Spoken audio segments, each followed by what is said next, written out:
ఇంటి ముందు ముగ్గులేస్తారు. కొంతమంది అంటారు ఆడపిల్లలు ఈ జామెట్రికల్ ఏదో నేర్చుకునే దానికోసం ముగ్గులు ఉపయోగపడతాయి అని అంటారు. ముగ్గులు వేయటంలో ఉద్దేశం అది కాదు.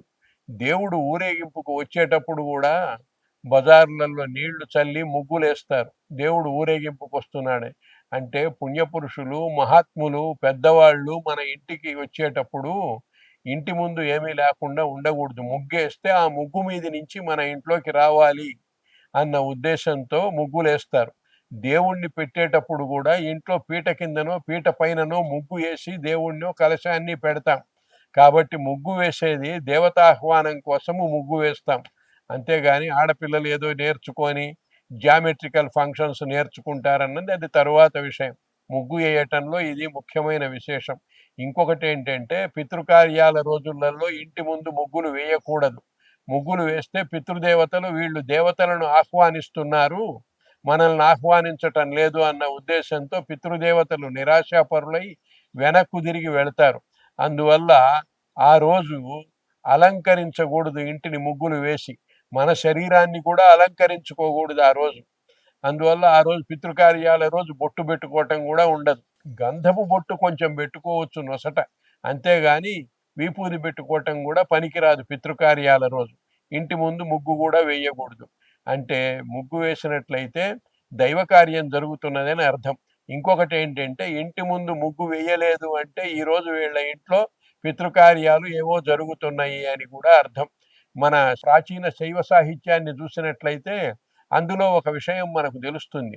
పూర్వము జంగమదేవరులు ఉండేవాళ్ళు. వాళ్ళు ఇంటికి భిక్ష కోసం వచ్చేవాళ్ళు.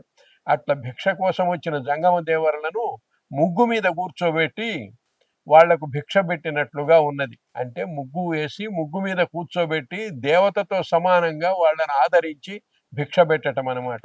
కాబట్టి ఇంటి ముందు ముగ్గులు వేయటంలో ఇది ఉద్దేశం. పెద్దవాళ్ళు ఎవరైనా ముగ్గు తొక్కుతూ లోపలికి రావాలి. అయ్యో బాగా ముగ్గేశానండి, ముగ్గు తొక్కుకుంటూ వచ్చాడండి అంటారు. అది తప్పది. ముగ్గు తొక్కుతూనే రావాలన్న ఉద్దేశంతోనే ముగ్గు వేయటం వాకిట్లో. లేకపోతే అడ్డంగా ఎందుకు వేసుకుంటారు ముగ్గులు? కాబట్టి పెద్దవాళ్ళు ఎవరైనా వచ్చేటప్పుడు ముగ్గు మీద నుంచి రావాలే అనేది పద్ధతి. ఇంకొకటి ఏంటంటే పెద్దవాళ్ళు మన ఇంటికి వచ్చినప్పుడు వాళ్లను కూర్చోబెట్టే చోటు కూడా ఎట్లా ఉండాలంటే వాళ్లకు నమస్కారం చేయవలసి వచ్చినప్పుడు మనము దక్షిణపు దిక్కుకు తిరిగి నమస్కారం చేసేట్లుగా ఉండకూడదు.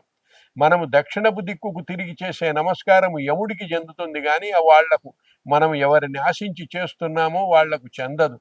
అందువల్ల ఏమిటంటే మన ఇంటికి వచ్చిన వాళ్ళను పెద్దవాళ్లను కూర్చోబెట్టేటప్పుడే మనము దక్షిణపు దిక్కుకు తిరగకుండా ఉండేట్లుగా చూసి నమస్కారం చేసేట్లుగా చూసి కూర్చోబెట్టుకోవాలి.